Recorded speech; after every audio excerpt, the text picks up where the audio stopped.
Bismillahirrahmanirrahim. Ayahanda, ibunda, dan sahabat-sahabat sekalian, saya akan mengajarkan sebuah doa. Dan doa ini diajarkan Allah langsung kepada Rasulullah. Dan mudah-mudahan doa ini menjadi amalan kita. Dan doa ini ada di dalam Al-Quran. Kita bisa lihat doa ini ada dalam Quran surat Ali Imran ayat 53. Saya pernah membaca bolak-balik Quran surat Ali Imran.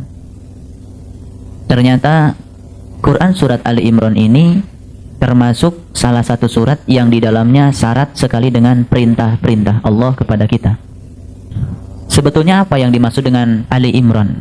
Imran itu dari kata amir, umir. Wa bizalika umirtu. Jadi amir, umir itu kan sebetulnya adalah pemimpin. Makanya pemerintah itu disebutnya tuh umaro, amir, umir, imron. Jadi sebetulnya Ali Imran itu adalah mereka-mereka yang termasuk ke dalam sebuah keluarga yang taat akan perintah Allah. Apakah kita sudah termasuk keluarganya Ali Imran itu? Sebetulnya kita bisa membuat tabel. Dari sekian banyak perintah Allah yang diwujudkan di dalam Quran surat Ali Imran, berapa persen perintah-perintahnya itu yang sudah kita lakoni dalam kehidupan ini? Saya sendiri kalau mempresentasi itu mungkin belum termasuk ke dalam Ali Imran ini. Barangkali dari 100% perintah Allah, barangkali baru 1%-nya pun itu sudah bagus. Nah, kita akan tunjukkan pada malam ini bahwa Quran surat Ali Imran itu di dalamnya syarat sekali dengan perintah, dan kita akan coba untuk memahami perintah-perintah yang paling krusial dulu. Kita akan mengawali ya pembahasan ini dari membahas sebuah doa yang diajarkan Allah pada Rasulullah SAW, dan seharusnya doa ini menjadi amalan kita umatnya Rasul. Doa ini sebetulnya sudah sering barangkali sebagian kita membacanya, cuma barangkali kita membacanya tidak dengan kesadaran. Allah menyatakan Rabbana, ya Tuhanku, amanna. Amanna ini bukan sekedar iman, tapi ini adalah pernyataan past tense kalau dalam bahasa Inggris, sesuatu yang telah lampau. Amanna, kami telah beriman. Jadi orang ini baru bisa menyatakan pernyataan ini dengan pernyataan kami telah beriman jika dia telah menapaki sebuah perjalanan untuk mencapai iman itu sendiri. Sebetulnya Allah mengajarkan kepada kita untuk menjadi hamba-hambanya yang memiliki rasa percaya diri. Tapi rasa percaya diri itu kalau kelebihan percaya dirinya jadi overconfidence. Rasa percaya diri yang berlebihan itu akan menjadikan diri kita menjadi orang-orang yang tertutup oleh keakuan kita sendiri. Rasa percaya diri yang diajarkan Allah pada Rasulnya adalah rasa percaya diri yang dibangun oleh sebuah pengalaman spiritual, bukan rasa percaya diri yang dibangun oleh fanatisme. Umat Islam memiliki rasa percaya diri dengan menyatakan Tuhanku adalah Allah yang maha segalanya, tapi tidak mengenali Allah. Dia menyatakan bahwa teladanku adalah Muhammad yang paling sempurna dalam perjalanan spiritualnya, tapi dia tidak mengerti kesempurnaan Nabi Muhammad di mana. Umat Islam menyatakan bahwa aku telah berpedoman pada Al-Quran, kitab yang paling sempurna, tapi dia sendiri tidak mengetahui kesempurnanya Al-Quran. Sehingga rasa percaya diri yang ada pada dirinya, itu rasa percaya diri yang berlebihan, yang dibangun oleh fanatisme agama. Dan itu yang barangkali selama ini telah mengkungkung kita dalam sebuah keadaan di mana umat Islam itu sulit untuk berkembang. Jadi Allah mengajarkan kepada Nabi Muhammad dengan pernyataan, amanna, kami telah beriman. Kita diajarkan untuk membuat sebuah pengakuan akan kepercayaan diri pada diri kita. Tapi ini tentu saja kepercayaan diri yang harus dibangun oleh rasa tawadu yang didasarkan atas pengalaman kita sendiri. Jadi dikembalikan lagi kepada definisi iman tentu saja. Iman itu adalah terbukanya mata kalbu yang kemudian kita menyaksikan dengan pandangan kalbu kita, kemudian kita mengikrarkan apa yang kita saksikan dalam perwujudan syahadat kita, itu baru iman. Iman bukan sekedar iman pengakuan. Sebetulnya amanah ini bisa diucapkan oleh siapa saja. Bisa diucapkan oleh orang yang benar-benar beriman, bisa juga diucapkan oleh orang yang mengaku telah beriman. Bisa kan? Bisa. Tapi tentu saja kita ingin termasuk orang-orang yang mengaku beriman, dan iman itu diakui juga oleh Allah, karena kita bisa membuktikan dengan seyakin-yakinnya apa yang menjadi indikator iman itu sendiri pada diri kita. Ya, salah satu contoh saja dalam Al-Quran, Allah menyatakan, ya qad aflahal mu'minun alladzina hum fi salatihim khashi'un. Berbahagialah orang-orang yang beriman, yaitu orang-orang yang telah khusyuk dalam salatnya. Itu ciri iman. Jadi orang-orang yang telah khusyuk dalam sholatnya itu baru iman. Berarti kalau dia belum bisa khusyuk dalam sholatnya, ya belum iman. Kan gitu. Nah, indikator-indikator ini harus dipertanggungjawabkan oleh kita, bukan sekedar pengakuan. Baru kita memiliki rasa percaya diri untuk menyatakan amanah, bahwa aku telah beriman. Karena bagi orang-orang yang memiliki komitmen spiritual, setiap kata-kata yang dia ucapkan apalagi di hadapan Allah, ucapan ini harus dipertanggungjawabkan. Karena ucapan amanah ini diawali dengan kata-kata Rabbana. Berarti kita menyapa kepada Allah. Berarti kita sedang berdialog dengan Allah. Rabbana amanah. Ya Tuhanku, aku telah beriman. Ini bukan sekedar kata-kata. Karena bagi orang yang punya komitmen spiritual, mengucapkan kalimat ini diperlukan tanggung jawab yang luar biasa. Iman kepada apa? Teruskan ayatnya. Bima anzalta. Kepada apa yang telah engkau turunkan kepadaku. Luar biasa. Berarti orang ini baru bisa mengatakan Rabbana amanna bima anzalta. Ya Tuhanku, kami telah beriman kepada apa yang telah engkau turunkan kepadaku. Andai kita sudah merasakan bahwa Allah telah menurunkan sesuatu kepada kita. Paham? Apa yang diturunkan Allah kepada kita? Yang diturunkan Allah kepada kita, ya apa yang Allah pertunjukkan kepada kita ketika kita sedang menemuinya. Dan andai kita tidak bisa menyaksikan apa yang sedang Allah pertunjukkan kepada kita ketika kita sedang membuka pandangan kalbu kita, berarti tidak ada yang bisa kita akui bahwa di sini Allah menyatakan Rabbana amanah bima anzalta. Saya ingin membuat agar kita menjadi sederhana. Ya Tuhanku, aku telah beriman bima anzalta, kepada apa yang telah engkau pertunjukkan kepadaku. Jadi ketika kita masih ragu dengan apa yang Allah pertunjukkan kepada kita, sesungguhnya kita sedang menipu diri kita ketika kita mengucapkan kalimat ini. Betul? Makanya kalimat ini harus dipupuk dengan sebuah pengalaman spiritual agar kita memiliki rasa percaya diri untuk mengucapkannya.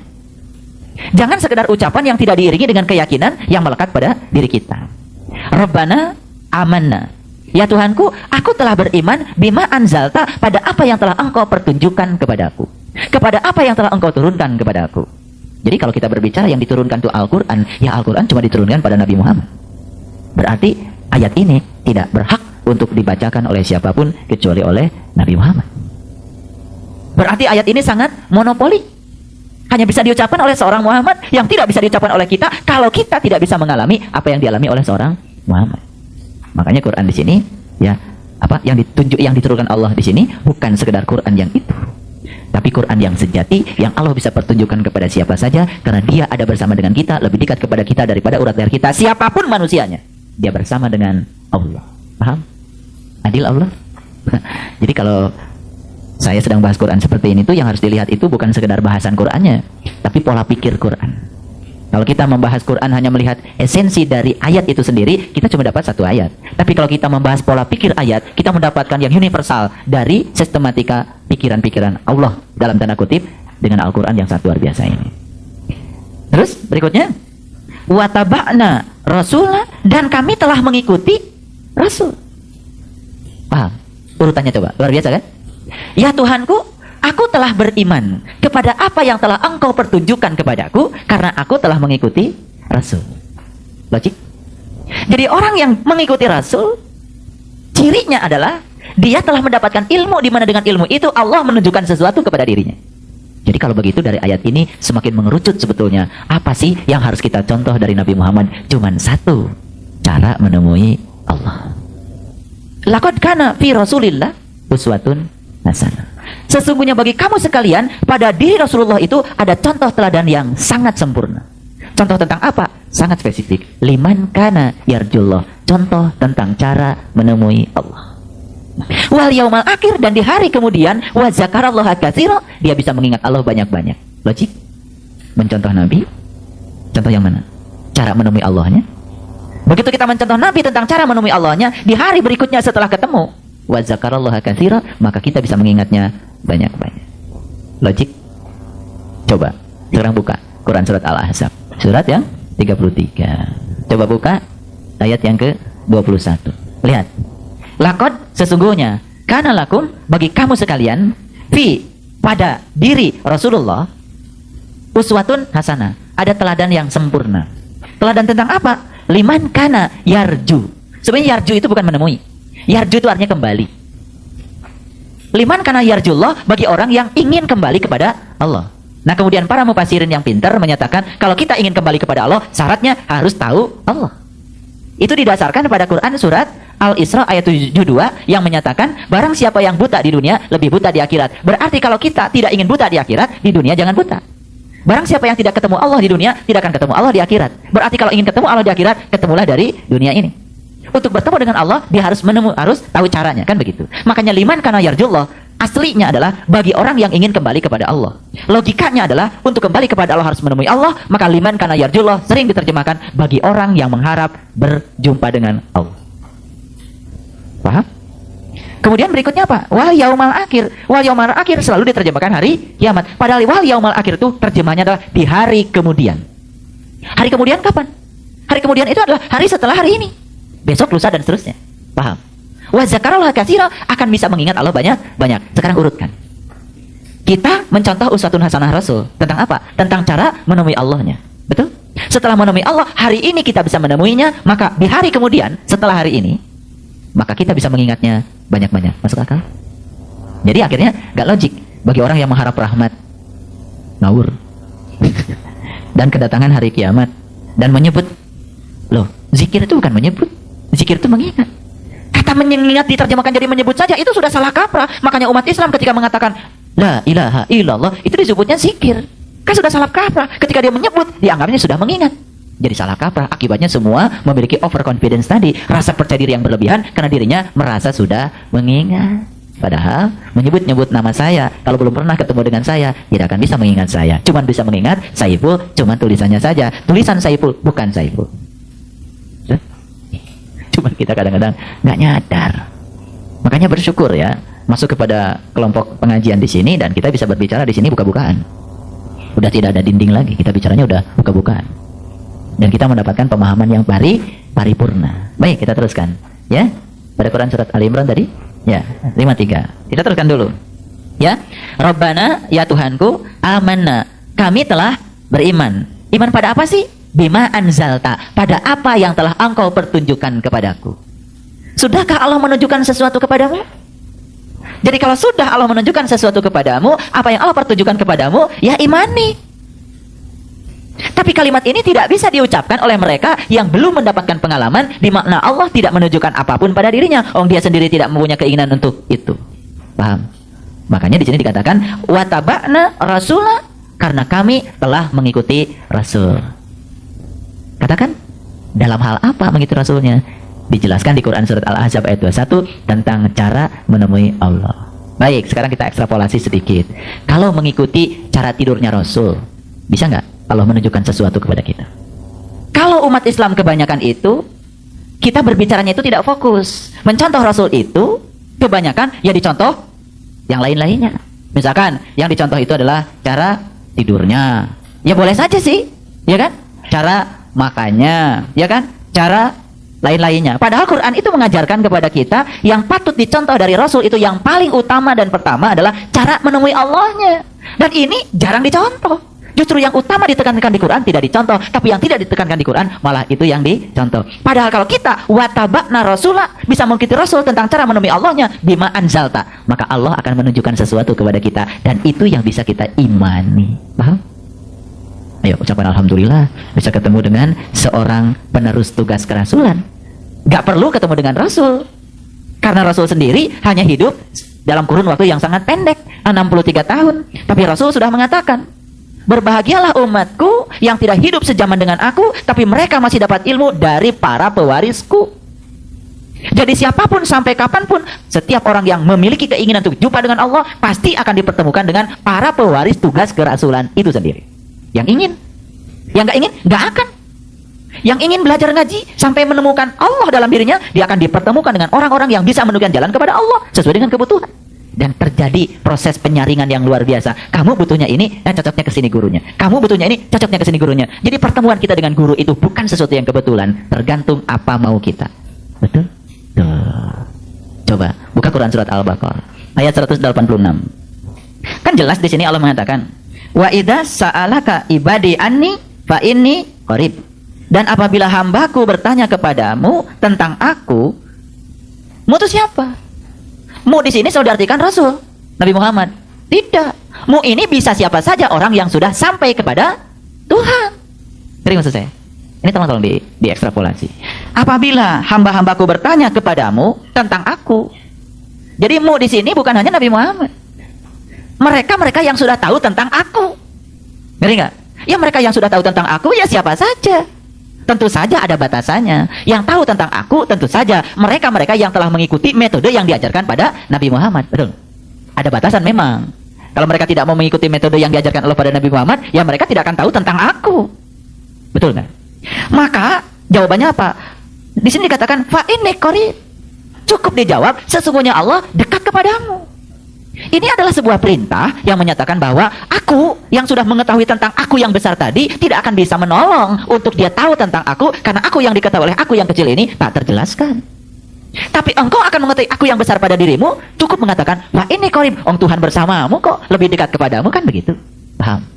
Gitu. Makanya untuk bisa menjelaskan seseorang untuk agar orang itu bisa mengalami Tuhan, tidak bisa orang mengalami Tuhan dengan penjelasan kita tentang pengalaman kita pada Tuhan. Pengalaman kita hanya untuk diri kita sendiri. Supaya dia mengalami, cukup katakan wah ini qarib, Tuhan bersamamu kok. Gitu. Biar dia bisa mengalami sendiri, karena Tuhan tak terjelaskan, tapi dia bisa dialami sendiri. Paham? Oke, teruskan. Puji budak watadai idza da'ani. Di sini dikatakan, aku mengabulkan permohonan orang yang berdoa apabila ia memohon kepadaku. Kalimat ini menjadi rancu. Karena kalimat ini menjadi tidak dipercaya oleh umat Islam. Kalimat ini seakan-akan Tuhan sedang membual dengan dirinya sendiri. Karena apa? Kenyataan saya mohon, Tuhan gak ngasih kok. Betul gak? Akhirnya bosan kan doa. Capek doa. Udah beli doa, kumpulan doa-doa mustajab, gak mustajab juga. Iya kan? Harusnya apa? Harusnya ayat ini diterjemahkan uji budak watadai idadaan. Dai, apa dai? Penceramah. Kalau penceramah itu kerjanya apain sih? Ngajak kan? Ngajak. Dai itu penceramah. Karena dai dari doa. Doa itu artinya ajakan. Dai mereka yang mengajak. Mengajak ke mana? Ke Garut, ke Tasik, ke Cirebon? Bukan. Mereka yang mengajak untuk jumpa dengan Allah. Itu namanya dai. Kalau dia nggak ngajak jumpa dengan Allah, bukan dai. Calo. Ngerti nggak? Tentu saja dia mau mengajak orang lain kepada Allah karena dia sudah sampai kepada Allah. Ngerti nggak? Lah ini yang nekat itu adalah dia pun masih bingung tentang Allah tapi ngajak orang lain kepada Allah. Ngerti maksud saya? Tolong diperhatikan ini. Mulai sambil ketawa-ketawa santai aja. Tapi ini agak dalam nih mikirnya. Mikirnya agak dalam. Jadi kalau saya mengajar Quran itu saya mengajarkan peta, tali temalinya. Sehingga kita itu melihat Quran itu sesuatu yang luar biasa.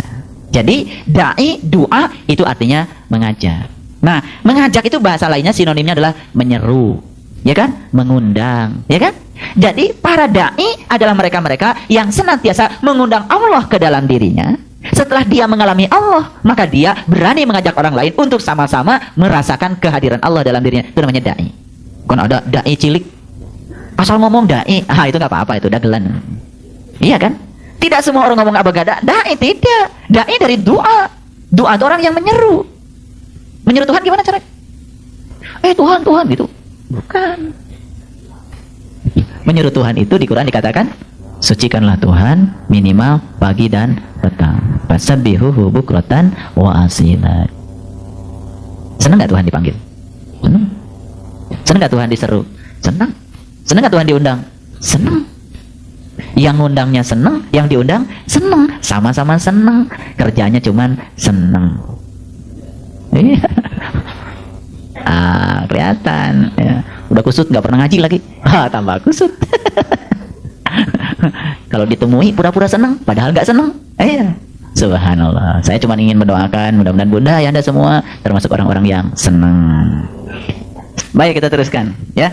Jadi di sini dikatakan apabila kamu uji budak watadai idadaan, apabila kamu menyeru aku akan membalas seruanmu. Paham maksudnya? Uji budak watadai idadaan. Apabila kamu menyeru kepadaku, aku akan mendengarnya, aku akan meresponnya. Tidak pernah kita menyeru kepada Allah, Allah tidak meresponnya.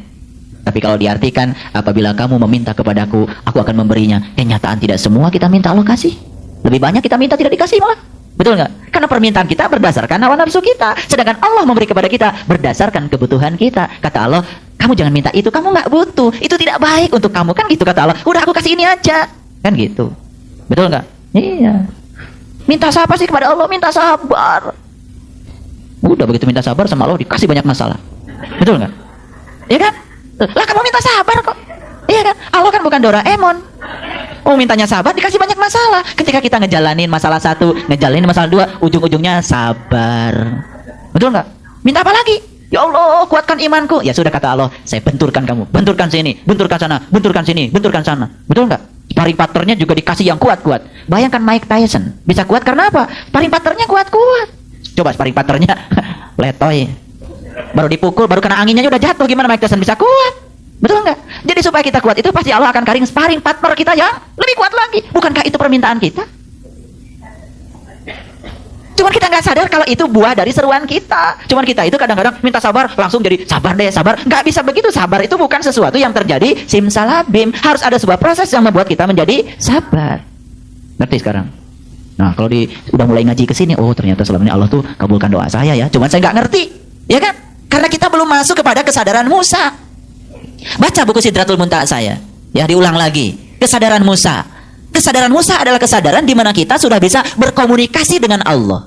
Kata berkomunikasi dengan Allah dipahami oleh umat Islam di mana kita bercakap-cakap langsung dengan Allah. Nabi Musa juga tidak bercakap-cakap langsung dengan Allah. Kalau Allah bercakap-cakap, ya gimana? Allah punya mulut. Betul nggak? Cara Allah bercakap-cakap dengan Musa gimana? Allah memberikan peristiwa pada Musa dan Musa mengerti setiap peristiwa yang terjadi pada Musa sebagai cara Allah berdialog dengan Musa. Jadi kalau Allah memberikan peristiwa pada Musa, apa tidak Allah memberikan kepada kita peristiwa? Memberi juga. Setiap hari kita disapa oleh Allah lewat peristiwa. Betul nggak? Subhanallah, baru nyadar. Pagi-pagi bangun dari tidur sudah disapa sama Allah. Sapaannya apa? Banyak peristiwa. Ada orang ketok-ketok pintu minta tolong sama kita. Bukankah kita disapa sama Allah? Itulah yang disebut dengan walillahil masyriqi wal maghrib fa aina matwalu fasama wajhullah. Dalam diri pengemis ada Allah. Dalam diri orang yang datang pada kita ada Allah. Dalam daun yang jatuh ada Allah. Di bunga-bunga yang tumbuh ada Allah. Lihatlah di taman kita. Kemarin bunga kita belum berbunga, hari ini bunga kita sudah berbunga. Allah sedang menyapa kita. Begitu bangun dari tidur, keluar dari situ, subhanallah rumputnya sudah panjang. Bukankah itu Allah menyapa kita? Tapi kita tidak mengerti sapaan Allah karena kita belum sampai pada kesadarannya. Lalu kita berangan-angan ingin jadi Musa agar kita berdialog dengan Allah. Tidak akan bisa berdialog dengan Allah seperti itu. Dialog dengan Allah, tingkatkan kesadaran kita sampai kepada kesadaran Musa di mana kita akan mengerti bahwa setiap saat kita disapa oleh Allah. Kita akan menangis setiap saat. Kita ini sekarang hare-hare. Betul? Hare-hare. Dojaiyah namanya bahasa Arabnya itu. Jadi Allah maksudnya gini, kita maksudnya gitu. Jadi kita tidak pernah bersyukur karena kita tidak mengerti tindakan Allah. Kesadaran kita yang belum sampai pada kesadaran Musa. Ini ngaji agak dalam ini, agak dalam. Jadi perlu dirangkai ya. Nanti pulang ke rumah dirangkai. Ya. Nah untuk menguatkan ingatan nggak usah nulis. Nanti pulang ke rumah ingat-ingat apa yang dikatakan saya. Sampai kepala pusing itu bagus. Itu namanya melatih ingatan. Saya dulu latihan begitu. Saya dulu kalau kuliah nggak pernah buat catatan. Di kosan, saya tulis, saya ingat-ingat apa yang dikatakan dosen dari A sampai Z. Makanya catatan saya lebih lengkap daripada yang mencatat di kelas. Tapi itu sakit tuh kepala itu, 3 bulan, 6 bulan. Tapi berikutnya jadi biasa. Jadi kita lebih responsif. Itu namanya otak kita itu punya memori, supaya tidak gampang bad sektor. Memori kita itu harus di sektor-sektor oleh kita. Kalau di sektor-sektor tuh gampang manggilnya. Nah biasanya kalau kita lagi ceramah, itu saya kalau lagi ceramah tuh di-on-kan dulu. Di sektor-sektor mana saja yang harus diaktifkan. Bisa. Iya bisa itu. Jadi nggak pernah itu namanya vertigo, apa itu migran gitu kan, nggak pernah. Luar biasa itu. Coba dicipta oleh kita supaya dia masuk ke seluruh sel dalam tubuh kita sehingga seluruh sel di tubuh kita itu bercahaya. Jadi resonan, itu namanya tune in, resonan. Jadi jangan cuma sekedar itu udah 10 gitu. Udah cuma dapat capeknya doang, tapi rasanya tidak ada, ya. Nah, jadi lebih baik ya daripada baca doanya itu banyak kemudian nggak karu-karuan, lebih bagus banyak dan karuan. Ya. Daripada sholat itu apa itu lengkap rakaatnya tapi gak karuan, lebih baik lengkap rakaatnya dan karuan. Ya. Baik, kita teruskan. Jadi di sini dikatakan uji budak watadai. Tolong lihat terjemahannya. Bukan ketika kita mendikte Allah lalu Allah ngikutin keinginan kita. Itu terjemahan ini kurang tepat. Tapi uji budak watadai idadaan, jika kita menyeru kepada Allah, Allah itu selalu terbuka mendengarkan seruan kita. Kapan kita menyeru? Begitu kita menyeru kepada Allah, pasti Allah selalu standby. Makanya di amanat guru dikatakan pintu gapura selalu terbuka. Tahu pintu gapura? Kalau Agustusan kan banyak pintu gapura. Betul nggak? Gapura itu bukan itu. Gapura itu artinya gafur. Gafur itu ampunan. Pintu gapura itu pintu ampunan selalu terbuka. Makanya kenapa kalau Agustusan kita pada membuat gapura? Tahu tujuannya? Jadi Agustusan itu artinya adalah hari kemerdekaan. Hari kemerdekaan ditandai dengan gafura. Artinya apa? Orang yang sudah merdeka karena sudah diampuni segala kesalahan oleh Allah.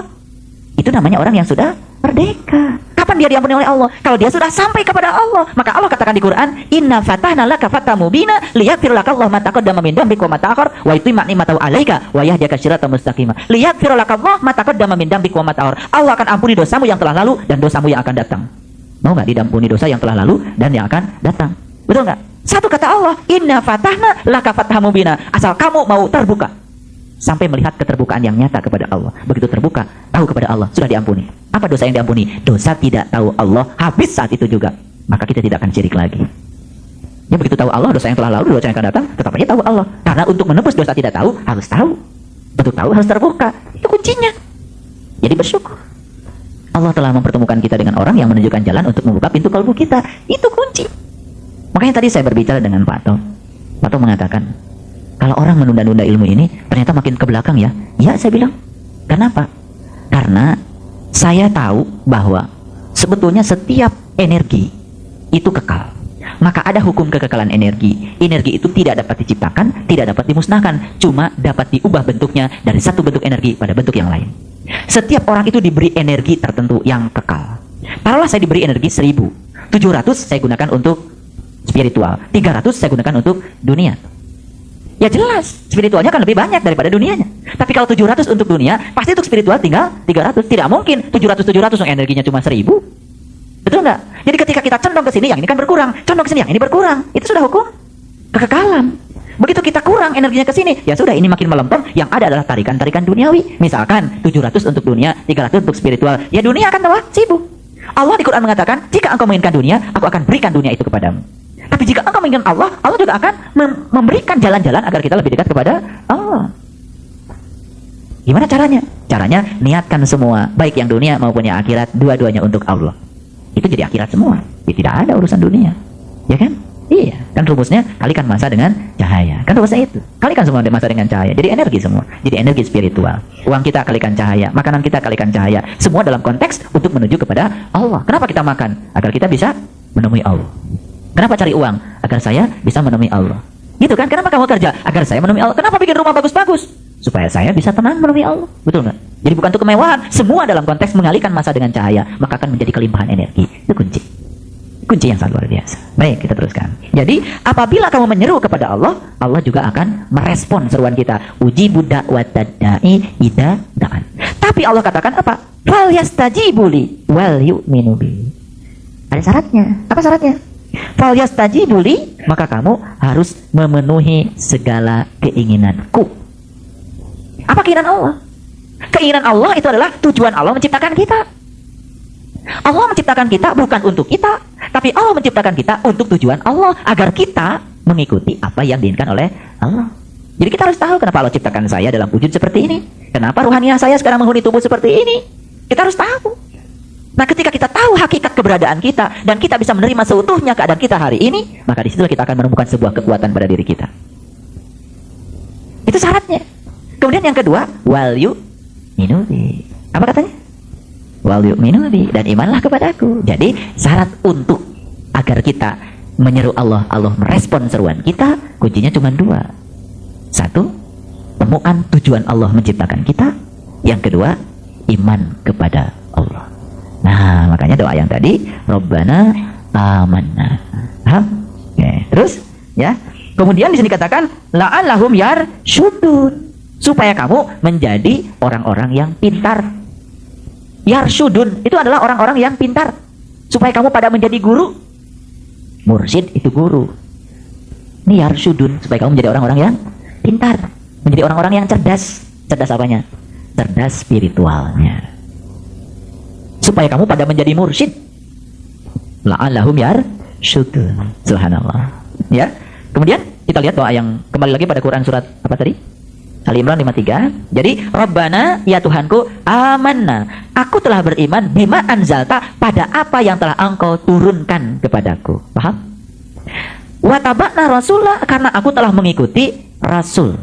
Kita telah mengikuti para penerus tugas kerasulan. Sama itu mengikuti rasul. Tentang hal apa? Tentu saja tentang hal yang ada hubungannya dengan bima anzalta, tentang apa yang Allah tujukan kepada kita. Jadi dari dulu kita sudah iman, tapi apa yang Allah tujukan pada kita? Tidak ada. Dari dulu kita mengaku sudah mengikuti Rasul, tapi kita mengikuti Rasul dalam hal apa? Dalam segala hal. Tapi yang paling pokok gak diikuti. Saya kan Pak jadi panitia Mauludan setiap tahun, gak penting. Tidak akan ditanya oleh Rasul, berapa kali kau jadi panitia Maulud? Apakah zaman Rasul ada peringatan Maulid? Tidak ada. Saya bukan anti Mauludan, saya juga sering diundang menghadiri ceramah untuk Maulid. Tapi kalau kita perhatikan zaman Rasul tidak ada peringatan Maulid. Nah, orang yang berpikirnya sempit, Rasul juga tidak mencontohkan Maulid. Ya iya, zaman Rasul belum ada Maulidan. Mikirnya sempit banget, ya kan? Ya kita itu yang berikutnya ingin mengenang, sama seperti haul, ya kan? Lah orang tua kita juga kapan meninggalnya, kapan lahirnya, sebagai rasa hormat dan khidmat pada leluhur kita ada haul, ya kan? Haul Bung Karno, ya kan? Ada tuh haulnya, betul nggak? Diperingati supaya kita mengingat akan pesan-pesannya, mengingat keteladarannya, kan begitu, betul nggak? Tapi kita mengadakan Maulid itu nggak ngerti. Maulid itu kan 12 Rabiul Awal. Kok 12 sih? Ya kan? Baik, 12 itu Maulid. Maulid itu sama dengan Natal. Kalau Natal ya 25, tapi bulan 12 juga. Subhanallah, muter-muter juga. Natal 25, 2 dan 5 7. 7 ya ini. Kalau menggunakan yang 7, pasti kita akan bisa sampai pada yang 12, 1 dan 2. Betul nggak? Maulid, terlahir kembali kita, bangkit spiritual kita. Nah itu intinya. Jadi kalau kita mengikuti sunnahnya Rasul, sunnah Rasul itu cuma satu, cara menemui Allah. Itu sunnahnya, jangan yang lain-lain. Bahwa yang lain-lain kita contoh, ya memang Rasul itu akibat dari Rasul itu sudah sampai kepada Allah, lalu akhlaknya Rasul juga menjadi terpengaruh oleh apa yang Rasul alami sebagai pengalaman spiritualnya dengan kehadiran Allah. Ya, baik kita teruskan. Jadi Rabbana amanna bima anzalta wa tabana rasulah faktubna, semoga engkau golongkan aku ma'asyahidin, orang-orang yang bersaksi. Ma'asyahidin menjadi orang-orang yang mati dalam keadaan bersaksi. Syahidin itu adalah gelar Allah buat para syuhada. Jadi orang-orang yang mati dalam keadaan menyaksi kepada Allah, itulah para syahidin. Gimana caranya mati bersaksi? Mati sebelum mati dulu, baru mati beneran dalam keadaan bersaksi. Itu ma'asyahidin. Coba ulangi doa ini. Rabbana amanna bima anzalta wa taba'na rasulah faktubna ma'asyahidin. Ya Tuhanku, aku telah beriman kepada apa yang telah engkau pertunjukkan kepadaku, karena aku telah mengikuti jejak para pewaris tugas kerasulanku. Faktubna ma'asyahidin. Semoga aku mengikuti Rasul ini sebagai sebuah upaya agar aku tergolong orang-orang yang syahid. Bagus doa ini. Ini doa diajarkan Rasul, diajarkan Allah pada Rasul. Nah sekarang doa ini diajarkan juga oleh Allah kepada kita. Tentu saja saya hanya meneruskan saja. Jadi doa ini dibaca setiap selesai sholat. Berulang-ulang bacanya dengan penuh kekhidmatan, dengan penuh khusyuan. Coba rasakan. Luar biasa. Ini adalah doa yang diajarkan langsung oleh Allah. Berarti ini adalah kata-kata yang langsung dari Allah. Berarti memiliki legitimasi karena ini legal. Jadi bukan kita mengatur Allah, tapi Allah mengajarkan ini kepada kita supaya kita menjadi orang-orang yang memiliki rasa percaya diri. Ya Tuhanku, aku telah beriman. Itu kan rasa percaya diri, ya kan? Tapi rasa percaya diri ini rasa percaya diri yang lahir secara alamiah karena kita mengalaminya, bukan karena fanatisme agama. Tolong perhatikan. Subhanallah, luar biasa. Sudah apa? Ya, tes dulu. Rabbana amanna bima anzalta wa taba'na rasula faktubna ma'asyahidin. Amin. Ya Tuhanku, aku telah beriman kepada apa yang telah engkau pertunjukkan kepadaku, karena aku telah mengikuti jejak para pewaris tugas kerasulanku. Semoga aku mengikuti Rasul ini sebagai sebuah upaya agar aku tergolong orang-orang yang syahid. Assalamualaikum warahmatullahi wabarakatuh.